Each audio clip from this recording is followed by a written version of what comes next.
Hello students, क्या हाल। मैं अरुण शर्मा, आपका फिजिक्स टीचर। काफ़ी दिनों से बच्चों की केमिस्ट्री को लेकर नए नए रिव्यूज़ आ रहे थे, प्रतिक्रिया आ रही थी। एक ने तो यहाँ तक लिख दिया कि सर फिजिक्स पढ़ा के फिजिक्स में तो टॉप करा दोगे, केमिस्ट्री कौन देखेगा, घर वाले बहुत पीटेंगे अगर केमिस्ट्री नंबर कम आए। उसके लिए भी जिम्मेवारी हमारी है। इसी जिम्मेदारी को निभाते हुए बेटा अब आपको इस चैनल पर केमिस्ट्री की धुआंधार फैकल्टी अभिषेक सर से इंट्रोड्यूस कराने जा रहा हूँ, जो आपको अब अपने तरीके से केमिस्ट्री पढ़ाएंगे, ईजीएस्ट वे, बहुत सिंपल तरीके से। केमिस्ट्री के बड़े से बड़े टिपिकल कॉन्सेप्ट्स को भी वो बहुत आसानी से आपको समझाएंगे। और मुझे उम्मीद है कि अब आपको फिजिक्स से ज़्यादा इंटरेस्ट आना शुरू हो जाएगा केमिस्ट्री में। बट लिसन, फिजिक्स को भी केयरफुली पढ़ना है। तो अब जब कॉम्बिनेशन जमेगा फिजिक्स और केमिस्ट्री का, तो बस फ्लोर पे हम होंगे, बाकी तो सब पानी कम। तो मैं इंट्रोड्यूस कराता हूँ अपने केमिस्ट्री टीचर को, मिस्टर अभिषेक सर। हेलो एवरीवन, जैसा कि अभी अरुण सर ने आपको समझाया कि केमिस्ट्री को लेकर बहुत ज़्यादा रिएक्शंस आ रहे थे, तो चलिए आज से फिर आपकी केमिस्ट्री शुरू करते हैं। मैं हूं आपका नया केमिस्ट्री टीचर अभिषेक। ठीक है, सबसे पहले इंट्रोडक्शन कर लेते हैं। बेटा नाम तो सर ने बता दिया, मैंने भी बता दिया, और नाम से नहीं, टीचर अपने काम से जाने जाते हैं। ठीक है, चलिए फिर भी अरुण सर ने कहा है तो एक बार तो इंट्रोडक्शन बनता है। I have done BSc Honors in Chemistry from Delhi University. After that I have done Masters in Chemistry from Delhi University. और उसके बाद तो और अच्छी चीज़ हो गई मेरे साथ। दिसंबर 2017 में I have cleared NET JRF examination with All India rank of 80 in Chemical Sciences. ठीक है, ये मेरा एकेडमिक बैकग्राउंड है और मुझे पूरा यकीन है कि इतने एक्सपीरियंस के बाद, इतने एकेडमिक बैकग्राउंड के बाद आपको जो केमिस्ट्री समझाने वाला हूं मैं अभी, वो इतनी ज़्यादा हेल्पफुल है कि अगर आपने 11th की केमिस्ट्री पढ़ ली तो यकीन मानिए 12th में 70 आउट ऑफ 70 की गारंटी, पूरी सबसे बड़ी guarantee ABS physics for you की। ठीक है, चलिए आज से शुरू करते हैं फटाफट और देख लेते हैं। चलिए आज से शुरू करते हैं फटाफट और देख लेते हैं कि हमें कौन कौन से टॉपिक्स में सबसे ज़्यादा प्रॉब्लम होती है। उन टॉपिक्स को सबसे इजीएस्ट वे में, सिंपलेस्ट वे में मैं आपका फ्रेंड, आपका टीचर सबसे पहले यहां पर क्लैरिफाई करने वाला हूं। ठीक है, today we are starting with the very famous chapter of class 11th physical chemistry का इक्विलिब्रियम। तो आज हम सबसे पहले केमिकल इक्विलिब्रियम के बारे में पढ़ेंगे। चलिए गाइस, तो जैसा मैंने आपसे प्रॉमिस किया है कि आज हम सबसे पहले केमिकल इक्विलिब्रियम के साथ शुरू करने वाले हैं। क्लास 11th के अंदर सबसे ज़्यादा बच्चों को प्रॉब्लम होती है कि केमिकल इक्विलिब्रियम को कैसे पढ़े। यकीन मानिए इतना इंटरेस्टिंग टॉपिक है कि अगर आपने एक बार पढ़ने का तरीका समझ लिया तो फिर मुझे लगता है कि क्लास 11th के अंदर सिर्फ इक्विलिब्रियम को ही पढ़ेंगे और कुछ नहीं पढ़ेंगे। तो चलो शुरू करते हैं केमिकल इक्विलिब्रियम। ठीक है, चलिए आप मुझे बताइए कि आज तक आपने किस तरीके से केमिकल इक्विलिब्रियम को पढ़ा है। क्या क्या तरीके से आप केमिकल इक्विलिब्रियम पढ़ चुके हैं। केमिकल इक्विलिब्रियम बेटा सबसे पहले मैं आपको बता दूं, एक ऐसा कॉन्सेप्ट है जहां पर हम नॉर्मली क्लास 11th के अंदर सिर्फ इतना बताते हैं कि rate of forward reaction becomes equal to the rate of backward reaction. उस चीज को हम केमिकल इक्विलिब्रियम कहते हैं। लेकिन क्या सिर्फ एक ही डेफिनेशन हो सकती है? क्या सिर्फ एक ही तरीका हो सकता है केमिकल इक्विलिब्रियम को डिफाइन करने का? नहीं, हमारे पास और भी मेथड्स हैं। और कैसे मेथड्स हैं, कैसे हम केमिकल इक्विलिब्रियम को डिफाइन करने वाले हैं? तो सबसे पहला point, definition of the chemical equilibrium. So number 1, where the rate of forward reaction becomes equal to rate of backward reaction.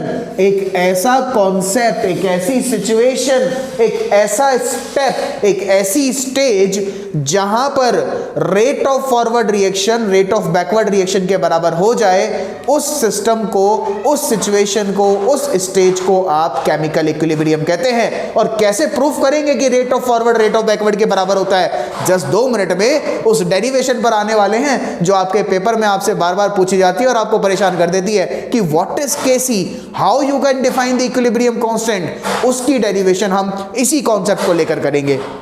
Then तो अगर सिर्फ आपका फॉरवर्ड रिएक्शन और बैकवर्ड रिएक्शन है तो क्या आप सिर्फ एक ही तरीके से केमिकल इक्विलिब्रियम को डिफाइन कर सकते हैं? क्या कोई और कंडीशन नहीं है? बेटा सेकंड कंडीशन है थर्मोडायनेमिक एस्पेक्ट, जो कि most of the teachers class 11th के अंदर नहीं पढ़ाते आपको। बट यकीन मानिए ये पॉइंट अगर आपने पढ़ लिया तो 12th क्लास का एक टॉपिक जो इलेक्ट्रोकेमिस्ट्री में आने वाला है, delta G gives free energy, जो आपके थर्मोडायनेमिक्स से हम लोग रिलेट करेंगे एक इलेक्ट्रोकेमिस्ट्री के अंदर, वो पॉइंट भी आपका क्लियर हो जाएगा।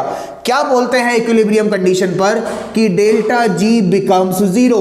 Delta G is what? Gives free energy, gives free energy. एक ऐसा एनर्जी, एक ऐसा सिस्टम, एक ऐसी स्टेज जहां पर डेल्टा जी जीरो के बराबर हो जाए, उसको हम केमिकल इक्विलिब्रियम की कंडीशन बोलते हैं। हम बोलते हैं कि ये सिस्टम हमारे केमिकल इक्विलिब्रियम पे है। लेकिन आप मुझे एक बात बताइए, क्या सिर्फ यही दो कंडीशन हो सकती है? नहीं, हमारे पास एक और कंडीशन हो सकती है, third condition, where we can define the chemical potential of reactants. Chemical potential of reactants becomes equal to chemical potential of products, chemical potential of product. एक ऐसा सिस्टम, एक ऐसी स्टेज जहां पर रिएक्टेंट का केमिकल पोटेंशियल प्रोडक्ट के chemical potential के बराबर हो जाए, उस कंडीशन को, उस स्टेज को हम केमिकल इक्विलिब्रियम कहते हैं। ठीक है, चलिए ये तीन डेफिनेशंस हो गए हमारे। क्लास 11th के लिए हमारा इतना सफिशिएंट है कि rate of forward reaction becomes equal to rate of backward reaction, delta G zero होता है इक्विलिब्रियम कंडीशन पर, और तीसरा केमिकल पोटेंशियल जो है रिएक्टेंट्स का, वो किसके बराबर हो जाएगा? केमिकल पोटेंशियल ऑफ प्रोडक्ट्स के बराबर हो जाएगा। ठीक है, ये तीन सिचुएशन समझ आ गई। चलिए एग्जांपल देख लेते हैं कि सर क्या केमिकल इक्विलिब्रियम को हम विदाउट एग्जांपल कभी एक्सप्लेन कर पाएंगे? नहीं भाई, केमिकल इक्विलिब्रियम पढ़ी किसके बारे में बात कर रहे हो? पढ़ी तो हम रिएक्शंस के बारे में रहे हैं, तो रिएक्शन का एग्जांपल ना दें, ऐसा तो हो नहीं सकता। तो चलिए, अगर एक कंपाउंड है कोई, वो बी कंपाउंड से रिएक्शन करता है, तो ये दोनों केमिकल इक्विलिब्रियम में जाएंगे विद प्रोडक्ट्स। तो ए और बी कौन है आपके? रिएक्टेंट्स हैं। ए और बी कौन है? रिएक्टेंट्स हैं। और सी और डी कौन है आपके? प्रोडक्ट्स हैं। सी और डी कौन है आपके?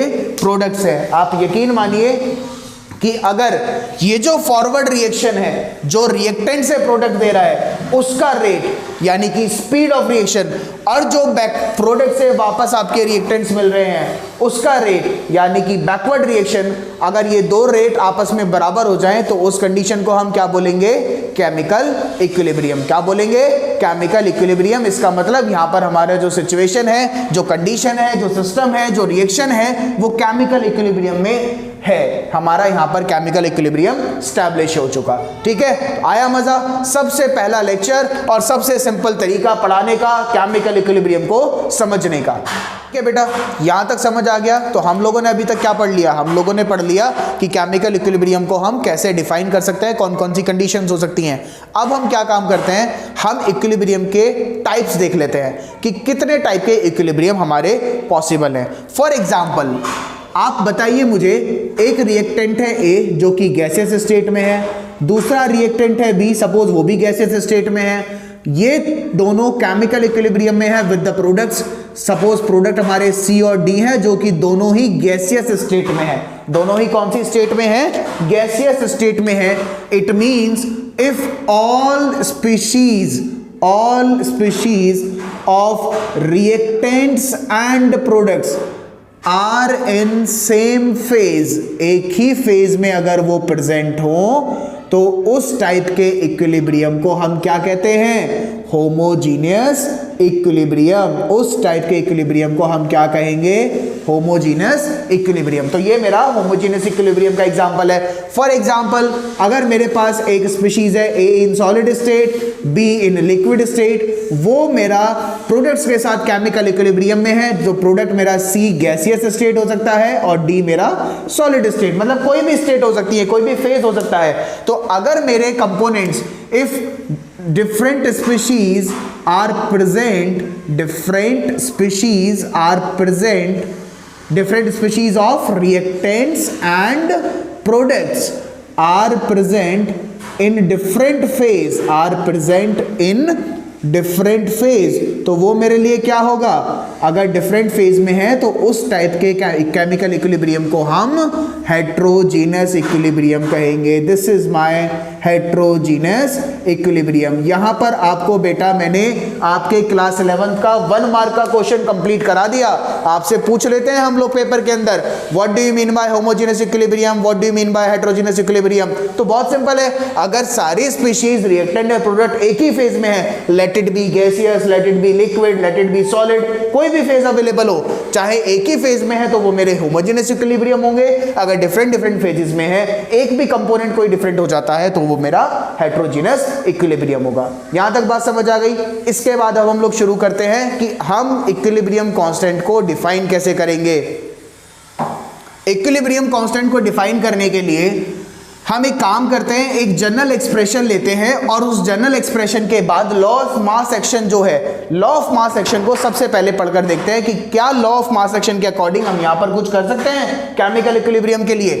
तो suppose A moles of A, B moles of B are reacting together to form C moles of C and D moles of D। एक जनरल एक्सप्रेशन, जनरल रिएक्शन मैंने यहां पर कंसीडर की है कि A moles of A, B moles of B, C moles of C देता है और D moles of D देता है। Now according to law of mass action, law of mass action क्या कहता है कि rate of reaction is directly proportional to the active masses of the component, active masses of the component. बेटा active mass क्या है, बहुत मुश्किल से काफी टीचर्स को पता होता है कि एक्टिव मास क्या है, बट याद रखिए active mass is the actual mass which is taking part in the chemical reaction. For example बता रहा हूं, अगर एक कंपोनेंट है 5 ग्राम A, वो 2 ग्राम B के साथ रिएक्शन करता है तो let it be the product P, जो भी प्रोडक्ट फॉर्म हो रहा है। क्या ऐसा पॉसिबल है कि इस 2 ग्राम B के साथ exactly 5 gram of A react कर रहा होगा? नहीं हो सकता है इस 2 ग्राम B कंपोनेंट के साथ एक टाइम पर इस A का सिर्फ 3 ग्राम रिएक्ट कर पा रहा हो। So 3 gram of A is reacting to give you the product. This 3 gram which is taking part in the chemical reaction, available कितना है उससे मतलब नहीं है, एक्चुअली रिएक्शन कितने से हो रही है वो मेरा उसका एक्टिव मास होता है। This is my active mass. तो इस 5 ग्राम में से 3 ग्राम जो कि मेरा रिएक्शन में पार्टिसिपेट कर रहा है, एट वेरी सेम टाइम जो रिएक्शन में पार्टिसिपेट कर रहा है वो मेरे लिए एक्टिव मास होगा, और बचा हुआ जो 2 ग्राम है वो रिएक्शन में ही रहेगा, वो मेरे लिए एक्टिव मास नहीं है। भले ही रिएक्शन में प्रेजेंट है बट वो मेरे लिए एक्टिव मास नहीं है। तो according to law of mass action that rate of reaction is proportional to the active masses of the component. जितने कंपोनेंट इन्वॉल्व है उनका एक्टिव मास जो भी होगा उसके डायरेक्टली प्रोपोर्शनल होता है रेट। तो एक्टिव मास के डायरेक्टली प्रोपोर्शनल हम कैसे ला सकते हैं, यहां पर ध्यान से देखिए। अगर हम देखते हैं कि हमारा rate R for forward reaction RF है, तो this RF is proportional to concentration of A की power A, concentration of B की पावर B। क्योंकि लॉ ऑफ मास एक्शन तो ये भी कहता है the rate is directly proportional to the concentration और the active masses of the species raised to the power of their stoichiometric coefficients. जो भी स्टोइकियोमेट्रिक कोफिशिएंट्स हैं उनको हम कंसंट्रेशन की पावर में रख देंगे। अब जैसे स्टोइकियोमेट्रिक कोफिशिएंट A के कितने मोल्स हैं, A मोल्स हैं, तो A is my stoichiometric coefficient here. B के कितने मोल्स हैं, स्मॉल b, तो ये मेरा स्टोइकियोमेट्रिक कोफिशिएंट्स है। अगर स्टोइकियोमेट्रिक कोफिशिएंट A और B हैं तो उनको मैं उनके रिस्पेक्टिव कंसंट्रेशन के पावर में यहां पर रख दूंगा। So RF is proportional to A की पावर A एंड B की पावर B। अगर हम इस प्रोपोर्शनल साइन को हटाते हैं तो एक कांस्टेंट आएगा जिसको हम बोलेंगे KF, विच इज A की पावर A एंड B की power B। Now this is my first equation जो फॉरवर्ड रिएक्शन के लिए आया है। सिमिलरली मैं सेम कॉन्सेप्ट लगाकर क्या rate of backward reaction find out कर सकता हूं? Yes, rate of backward reaction is proportional to the active mass of the component. अब आप मुझे बताइए, ये मेरी जनरल एक्सप्रेशन थी। इस जनरल एक्सप्रेशन के लिए जो लेफ्ट हैंड साइड स्पीशीज हैं ये मेरे रिएक्टेंट हैं और राइट हैंड साइड वाले मेरे प्रोडक्ट हैं, क्योंकि मैं फॉरवर्ड रिएक्शन की बात कर रहा हूं। लेकिन अगर बैकवर्ड रिएक्शन की बात करें तो बैकवर्ड रिएक्शन में ये क्या है मेरे लिए? रिएक्टेंट बन जाएंगे और ये मेरे लिए प्रोडक्ट बन जाएंगे। मतलब जो मेरे प्रोडक्ट फॉरवर्ड रिएक्शन के लिए थे वो मेरे रिएक्टेंट बन गए बैकवर्ड रिएक्शन के लिए। It means rate of backward is proportional to C की पावर C एंड D की power D। So RB is equal to, proportionality sign हटाएंगे, सिमिलरली KB एक रेट कांस्टेंट आएगा, C की पावर C एंड D की power D। This is my second equation. ये दो equation बन गई बेटा, दो इक्वेशन बनी है फॉरवर्ड रेट कांस्टेंट के लिए और बैकवर्ड रेट कांस्टेंट के लिए। KF and KB, these are my rate constant for forward and backward reactions respectively। ये मेरे रेट कांस्टेंट है फॉरवर्ड और बैकवर्ड रिएक्शन के लिए। ठीक है, इतनी बात समझ आ गई। चलिए अब आगे देखते हैं कि इन दो इक्वेशंस की हेल्प से हम और क्या डिराइव कर सकते हैं। हम इन दो इक्वेशंस की हेल्प से और क्या डिराइव कर सकते हैं। हम लोगों ने देखा अभी कि according to law of mass action जो रेट है वो डायरेक्टली प्रोपोर्शनल होता है product of the active masses of the components, product of the active masses of the components. तो फॉर एग्जांपल RF हमने लिखा था KF इंटू A की पावर A एंड B की पावर B के लिए, और RB लिखा था KB C की पावर C एंड D की पावर D के लिए। This is my first equation, this is my second equation. आपको क्या करना है? डिवाइड करिए सेकंड इक्वेशन को बाय 1। सेकंड इक्वेशन को किसे डिवाइड करेंगे? फर्स्ट इक्वेशन से। तो क्या मिलेगा? अगर second equation RB is equal to KB C की पावर C D की पावर D को मैं backward rate forward rate constant यानी कि फर्स्ट इक्वेशन से डिवाइड करूं, this is RF is equal to KF A की पावर A की power A and C B की पावर B, A की पावर A एंड B की पावर B। ठीक है, आप मुझे एक बात बताइए, हम लोगों ने पढ़ा था सबसे पहले कि भाई rate of forward reaction equilibrium पर रेट ऑफ बैकवर्ड रिएक्शन के बराबर होता है। अगर rate of forward reaction rate of backward reaction के बराबर है तो हम क्या करेंगे कि भाई KF A की पावर A, कहने का मतलब क्या हुआ? RF is equal to RB, है ना, rate of backward rate of forward के बराबर है। तो KF A की पावर A B की power B must be equal to KB C की पावर C एंड D की पावर D। कुछ नहीं करना, सिर्फ A और B की टर्म्स को इधर ले जाइए और KB के टर्म को इधर ले आइए। आप लिखेंगे KF upon KB is equal to C की पावर C D की पावर D अपॉन A की पावर A एंड B की पावर B। ये मेरा एक फाइनल वैल्यू आ गई जो कि एक रेशो को डिफाइन करता है KF अपॉन KB के बीच। यही ratio KF upon KB is known as KC। इसी को हम क्या बोलते हैं? KC कहते हैं। Hence this is my equilibrium constant. अब हमने इक्विलिब्रियम कांस्टेंट का डेरिवेशन कर लिया। ठीक है बेटा, और ये तो सिर्फ ट्रेलर है कि कितने आसानी से हम केमिकल इक्विलिब्रियम को पढ़ सकते हैं। आप देख रहे हैं हमने KC is equal to KF upon KB which is equal to C की पावर C D की पावर D अपॉन A की पावर A एंड B की पावर B। हमने ये डिफाइन किया है। अगर इतने आसानी से हम इक्विलिब्रियम के डेरिवेशन को कर सकते हैं, इक्विलिब्रियम कांस्टेंट को डिफाइन कर सकते हैं, इतना अगर आपको समझ आ गया तो यकीन मानिए क्लास 11th की केमिस्ट्री आपके लिए बहुत ज़्यादा आसान है, और मेरे साथ तो और ज़्यादा आसान बनने वाली है क्योंकि मैं आपको केमिस्ट्री पढ़ाऊंगा बिल्कुल सिंप्लीफाई वे में। ठीक है, ये तो सिर्फ ट्रेलर था केमिकल इक्विलिब्रियम पर। अभी हम और भी बहुत कुछ पढ़ेंगे। केसी के बारे में पढ़ेंगे कि केसी क्या हो सकता है, क्यूसी रिएक्शन कोशेंट्स क्या होते हैं, केपी और केसी में क्या रिलेशंस हो सकते हैं। ये डिफरेंट चीजें हम नेक्स्ट वीडियो में लेकर आने वाले हैं। तो बने रहिए तब तक हमारे साथ। लाइक करिए, सब्सक्राइब करिए चैनल को, और वीडियो पे कमेंट करना बिल्कुल मत भूलिएगा। ठीक है, थैंक यू सो मच। जय हिंद, जय भारत।